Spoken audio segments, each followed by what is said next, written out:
സജ്ജനങ്ങളെ, ഹൈന്ദവ വിശ്വാസവുമായി ബന്ധപ്പെട്ട ചെറിയ ചെറിയ അറിവുകളുമായി നിങ്ങളിലേക്ക് എത്തുന്ന ഈ ചെറിയ ചാനൽ ഇഷ്ടപ്പെട്ടാൽ ഇപ്പോൾ തന്നെ ഫോളോ ചെയ്യുമല്ലോ. ഭാഗവത പുരാണത്തിൽ നിന്നാണ് തുലാഭാര വഴിപാടിൻ്റെ ഉത്ഭവം.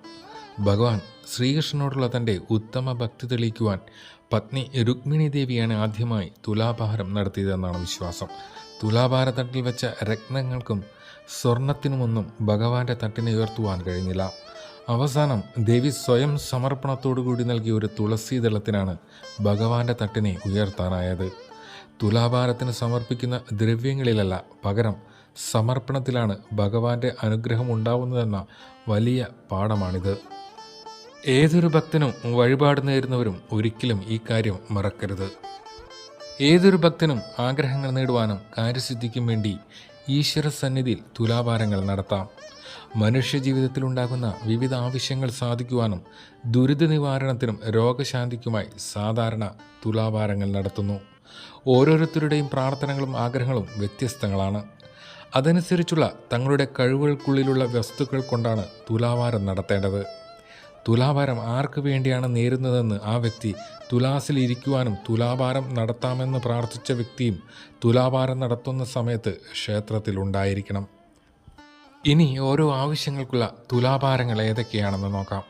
ദാരിദ്ര്യശമനത്തിന് അവലും നെല്ലും, ദീർഘായുസ്സിന് മഞ്ചാടിക്കുരു, മാനസിക സമ്മർദ്ദം കുറയ്ക്കുവാനായി മഞ്ചാടിക്കുരു, കർമ്മലാഭത്തിന് താമരപ്പൂ, ആയുസ് ആത്മബലം താമരപ്പൂവ്, പ്രമേഹ രോഗശമനത്തിന് പഞ്ചസാര, രോഗശാന്തിക്ക് കദളിപ്പഴം, പല്ലുവേദനയ്ക്കായി നാളികേരം, മുഖത്തെ പാടുകൾ മായുന്നതിനായി നാളികേരം, നീർക്കെട്ട് മാറുന്നതിന് ഇളനീരും വെള്ളവും, വൃക്ക മൂത്രാശയ രോഗശമനത്തിനായി ഇളനീരും വെള്ളവും, ഉദരരോഗശമനത്തിനായി ശർക്കരയും തേനും, വാതരോഗശമനത്തിനായി പൂവൻ പഴം, വസൂരി രോഗങ്ങൾക്കും ചിക്കൻ ബോക്സിനുമായി കുരുമുളക്, ത്വക്ക് രോഗശമനത്തിനായി ചേന, ബിസിനസ്സിൽ ഉയർച്ചയ്ക്കായി ലോഹ നാണയങ്ങൾ, ദൃഷ്ടിദോഷ പരിഹാരത്തിനായി ഉപ്പ്, ബുദ്ധിവികാസത്തിന് മാനസിക രോഗമുക്തിക്കും നെല്ലിക്കയും വാളൻപുളിയും,